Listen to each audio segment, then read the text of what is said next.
serious about you. This is Richard. I introduce him because I always leave the ground open for people to. Richard, where's your phone on? Please, put it on. Alright. Let's start again.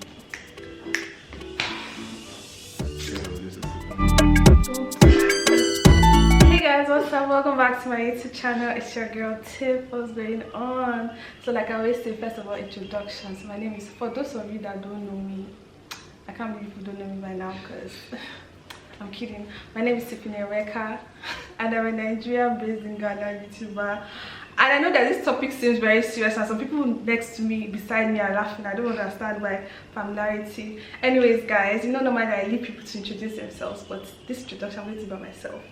So this is Richard, aka my personal goat. I'm sorry, it's supposed to be serious interview. I'm sorry. So anyways guys, yeah, let's be serious. Richard, please introduce yourself. My name is Richard Emmanuel Chukwebuka. What's the voice though? But that's my voice. That's my voice. Okay, continue. Sorry. Am I supposed to mention my state? Hold up. You see? So of course, okay, let's chill. Just give us a brief background about you. Okay, my name is Richard Chukwebuka Emmanuel. I'm the Nigerian from Enugu State, but I schooled in Ghana, and that's how I met your humble host. Me, hostess. And so, that's a very. So that's your background. So you don't have siblings, you don't have mommy. mommy. Well, okay. If we're gonna go that deep there, I'm the oldest son of my mom and dad, and I have sisters. Yes, about 4 sisters. Wow. And I'm a computer science student, Yeah. BSc computer science, and Yes. I'm done with that. And I own a little bit company with my friends, and we do graphic designs and social media and So if digital you want marketing. any, you see, we're all hit me up on content creators and all that. Yeah. So how long have you been in Ghana? I've been in Ghana for, this is like the 6th year. I came 2014 September period. Wow. And this year's September will make it 6 years. 6 years, wow. Yeah. Wow. So why Ghana? Why did you Well, actually, it was just like it was something that was premeditated right from secondary school. You've always wanted to come to Ghana? Yeah, basically. Why? Like, I don't know. It just happened that while I was like in SS3, SS2, I don't know, probably I heard it from somewhere that Ghana is good. that a friend was schooling in Ghana, and I was like, okay, I want to go to Ghana. And I told my dad. Wow.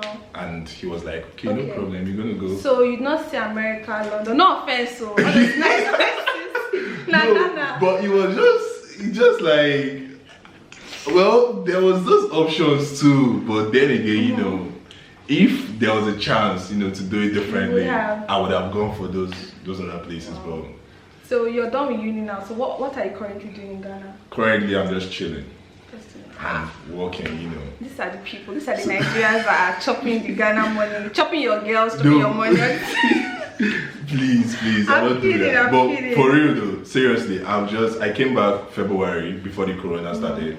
I came to spend like a month with a couple of friends and then go back to Nigeria for NYC. Okay. But then the corona hit and So you're stuck here. everything literally. was blocked, and I'm here. Okay. So we've been laughing a bit because I want us to get really personal. I know a lot of you have clicked on this channel, this video because you want to hear what we want to say. So now let's talk about the lifestyle of some Nigerians here. What is the first impression most Ghanaians feel like when they see you? What's the first thing they do? How do they react? Like probably if you're an Uber coming and they don't know, oh, you're in Nigeria, you go to the market and like, oh, you're in Nigeria, you go to school, places like, what is that first reaction? Yeah, but like, you always get that reaction of this Nigerian guy, like you're Nigerian, like they always look at you different. Like there's always this certain stigma. I don't know if it's because of how, personally I'll say that because of how the fellow Nigerians have lived and the whole, lifestyle that they attached to us when we go outside, like the whole bad news and the whole stuff. So like they always want you to prove yourself that you're not like those other people. So basically when you step into a place or when you're in an Uber and the guy hears you're Nigerian, he starts looking at you one way, like, okay, like for example, I was in Uber one day at night. I was coming back from somewhere, it was like around 11, 12 at night. And then the Uber guy was stopped at the checkpoint and it's like, and the police looks at us and everything. And then we're driving back and he looks at me and like, you're Nigerian? And I'm like, yeah. And he's like, you don't look like a Nigerian. And I'm like, how is a Nigerian supposed to look like? Basically, Wow. So it was not like that you don't have the tattoos, you don't have like the dreadlocks. And I'm like, we don't all do that. Like we are different in our own way. So you guys shouldn't like. So like they look at you like, oh, this guy is always. It's just weird. Like it's really really bad. So is it tough living here in Ghana as compared to living in Nigeria? It's not tough if you have your money. Basically, if you have a livelihood, like a way to sustain yourself, and you have that cash inflow. Sure. I personally feel like staying in Ghana is a whole lot better than Nigeria. But please, my employer should not say this, please. Influence. So what's the first impression you had of Ghana when you came to Ghana? Like, how did you feel? It felt weird. It felt weird leaving home for the first time. Seriously, like I didn't know how to behave at first. I had to learn on my own. There were a lot of mistakes made, but still, like it was a learning process for me going that far from home. Sure. Coming into Ghana, you see everybody we're all Africans. Yeah, it's not as if like it's white and black. No. So like you see everybody does the same, but then you get to know that even though we look the same, there's a whole lot of difference between and all that stuff. Yeah, so like I had to get used to the language first of all because at times you'll be in the church or you'll be in the bus and everybody's talking and you'll be like, what's going on? Like I got lost so many times on the road that I had to start taking taxis. Wow. Anytime I'm going out. But you know, after a whole lot of like after a year thereabouts, I started getting used to the place and then the economy started like being part of me. That kind of thing. So like it was really it was a good experience personally. I would say so. So Nigerian youths in Ghana have gotten into police issues. So have you ever found yourself in that situation before?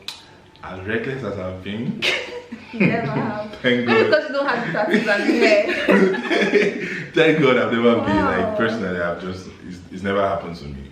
I've had a couple of friends that happened to, but me. It's never happened to you. Nah. Wow. So the motion that goes Nigerians are bad. Is that true or false? Or is it in between? It's in between because everybody's bad. Some people are bad, some people are good. I don't know. Even Ghanaians. I'm very good. Ghanaians also, some Ghanaians are bad. Like it's everywhere. It's first like I've known a couple of Ghanaians that have gotten into trouble. Sure. And I know Nigerians have gotten into trouble also. So it's both ways. Both ways. Even the whole narrative is still both ways. But because you're in their country, they look at you more differently than their own people. It's just that's just how it is. So you know, like Nigerians like the whole flamboyant, bougie lifestyle. You know, everywhere. You know when you say Nigerian, so it's a Nigerian. So what do you think about that lifestyle? Like, what do you think of people? Because some people are broke, like they're very broke. But Nigerians, you will never know that we are broke because the packaging. The packaging is the packaging. What do you think about? What do you think about that lifestyle? Like keeping up the lifestyle that you can't afford. Keeping up with the lifestyle that you can't afford. A lot of Nigerians. A lot of Nigerians do that. Yeah. And at some point, you either crash or you just have to find a way to keep sustaining that lifestyle. But I feel like if you're gonna be flamboyant, have something to back it up. Like, don't go into other means. Like, make it legal in your own way. Sure. Basically, because that's how you sustain it. Look for how to sustain it. And if you're gonna look for how to sustain it, living a flamboyant lifestyle, you have to definitely sustain it. So that's why you see people taking decisions that they're not supposed to, and people getting things wrong. So look for how you can sustain it legally, because there are jobs, one, and as a student, from a student angle, I would say you have to cut your coat according to your size. that's very, very important. You have to do that. If not, you're going to end up maybe using your school fees. Have you ever done that? Me? Well, you know, that's a story for another day. Oh wow, no, once a year. So like, thank God you brought single students, because this interview is like about like lifestyle of students here in Ghana. So how was it for you? Like, how do your lecturers behave to you? Like, you being a Nigerian, is there some different, do they treat you differently? Lecturers, people that work at school, how was that for you? Our lecturers kind of made a whole lot of jokes about using the whole intonation things in class. Like, you know, that happened at some point. And then again, going forward, there was a period where the lecturers were harsh on you for no reason because you were Nigerian. They always feel like your country. Is this how you behave in your country? Is this how you do in your country? If you think you can do this and get away with it, this is not your country. You know, statements like that always keeps coming up. And then there's the issue about how you dress. If you dress like really loud and come to class, they'll be like, why are you dressing like this? Is this what you use your money for? The money they sent? You know, all those kind of things. It's just, that's where the whole perception started from. Because those are the people you see every day. And if they talk to you like that, then imagine people outside, how they look at you. So it was just like a thing we were able to adjust to. Personally, I was able to adjust to it and just blow off the nonsense and focus on what you came to do. So like, as a Nigerian student, how much would you say you spend on food in a day? An average Nigerian student, let's not say the rich one or the poor one, like let's just be in the middle. An average Nigerian student. Should I mention the cities right now? You can convert. Okay, so and we can also mention in dollars though. If not direct. Yeah, personally, actually I think it's better to mention it in dollars because that's people can. So let's just say around $5 per day. Wow, that's a lot of money. That's a lot of money. That's like a lot of money. $5. Wow. That's like 20 something. I think that was even small for me. I think I spent like $25. Yeah, because you let's move forward. Don't mind him, this person used to buy me food, he's lying. He used to buy me food. Wow. So would you describe your style as flamboyant? Are you someone that likes to package? Like, if you lie, I'll say you're lying. Well, actually, you have to, there's different level of packaging. Yeah. There's that level and then there's this level. So I think I was just in between. So Richie, what do you do for fun? So what do I do for fun? Yeah. Okay, let's see. I play games mostly. I PlayStation, definitely. I listen to music. So you don't go, you don't party. We'll party. I'm wondering because we were part of the student association. So I'm wondering, like, what's the plan of the party? You have to turn up now. Of course, you have to turn up. Turn up is a must. You have to keep it social. Wow. Keep it social. Even as a commissioner of sports and entertainment, there's a reason we took that post. So have to keep the party going. So did you ever have a Ghanaian girlfriend? Nigerian boys, you guys like to come and take Ghanaian girls. I don't know why. Because your own girls will reject you people. No, but they say when you're in the room, you behave like the romance. And Nigerian boys like Ghanaian girls, like, because I don't know why. Anyways, like, Are you sure you don't know why? Are you sure you don't know? It's like carry, so what? Well, oh my God, since it's a serious interview, I'm gonna say personally. To answer your question, I did at some point. I did have a Ghanaian girlfriend. What happened? Life happened. Some days you lose, some days Did she cook you some Ghana jollof? Nice cotton bread, man. I can't forget cotton bread. Like, for real, it was very nice. Very nice. Like, I love it. That's where I fell in love with Ghana food. That's like the only food I eat. Cotton bread and wachi. Is it cotton bread? Is that not like a Yeah, that's like a goosey, but it uses special leaf cotton bread. They call it cotton bread leaf. So turning back the hands of time, would you go back? Would you pick a different place to go to school? Definitely. I said it. I would pick a different place to go to school. Now people can attack you. The sun is too hot here. Like, look at, I got darker in this country, and for real. Please don't ask me why I'm not that. I need to go somewhere else that will be fresh, very cool with the. Don't mind this person. Don't mind him. A lot of people are really hustling in Ghana, so don't worry. Yeah, that's fine. But Ghana is good, actually. Ghana is good. So Ghanaian or Nigerian jollof. See, I'm gonna be biased this time because I have. Do not kill me after I answer this question, but. No, you got to say my own jollof, so you can talk. Okay, yeah. But I've cooked for you before. Yeah, you have actually. So what are you going to say now? But you've not cooked jollof for me before. It wasn't jollof. Cynthia, are you seeing this video? Cynthia, are you seeing this video? Okay, see. You lose on your side. Let's be sincere. Okay.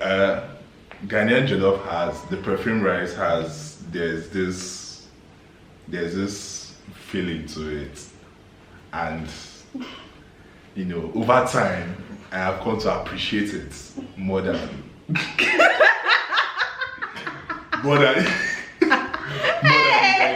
jollof. But still, there's nowhere like home. So Nigerian jollof. Richard's mother, sisters, side chicks, girlfriends, dump him after I watch this video. Dump him. Read my lips. Dump him. This guy is a sly. Wow. Oh my god, that's good. So now when the borders open, are you going back home? Nah, I'm still gonna stay for a while. Wow, that's nice. So overall, schooling in Ghana was in one word or in a sentence? It was a very good experience, and I'm happy I went through that. For real, it wasn't a waste. It was really, really good. It was something that I didn't know how it was going to turn out, and how everything became, how after it unraveled, and 6 years after, I'm just like, I really appreciate it. Wow. At some point it was frustrating though, but you have to climb your mountain and surpass. So like, do you have any advice to maybe anybody in SS3 in Nigeria that is coming to Ghana, probably after the pandemic for university, and they are scared, and I know you're not, I don't know if I should allow him advice to you, but he's a good person to other people. The thing is, if you're gonna take that step, come on a clean slate, come prepared for anything, because you would have to learn along the way. It's not just, don't believe in stories. Because when I was coming, people say it was going to be nice. Everything was, we'll spend money, we'll party, everything. But when I came, at some point Naira dropped unexpectedly. And then you had to cut your lifestyle from year to year. And then some people couldn't handle it. Some people went back. So be ready for anything, first of all. And take your studies serious. Study hard. Do not forget what you came for. That's very, very important. If you're leaving your country all the way and you're coming to a foreign country, do not forget what you came for. Make sure that's your main focus. Every other thing is going to fall into place eventually. Yeah. So just focus on that, and try to eat Ghana food. Don't always depend on Nigeria, because if you follow Nigeria food, guys, learn how to cook. Learn how to cook, because girls just do. Someone like me now. Learn how to cook. That's why she can't do shakara for me, because she knows. Boy, bye. Anyways, guys, thank you so much. Richard, thank you so much for coming. Coronavirus. Wait. Okay, yeah. What's this? Yeah. So weird. Anyways, Richie, drop your Instagram handle or something. I know there's some Ghana nice chocolate girls. Well, my Instagram handle is Richie_Junior, aka Bob Dada. But we're still getting into the buff. We're still hitting the gym. So before the year runs out, the name will suit the appearance perfectly well. It's coming. So anyways, be skinny like it. Don't worry. Thank you so much, guys. Please don't forget to don't forget to like and subscribe, and you might catch me next time. Yeah, share. Till then, what is bye in your language? Your own history. No, say bye bye in Igbo. Say follow me, subscribe, and in your dialect say it. Okay. So, Sorai, subscribe.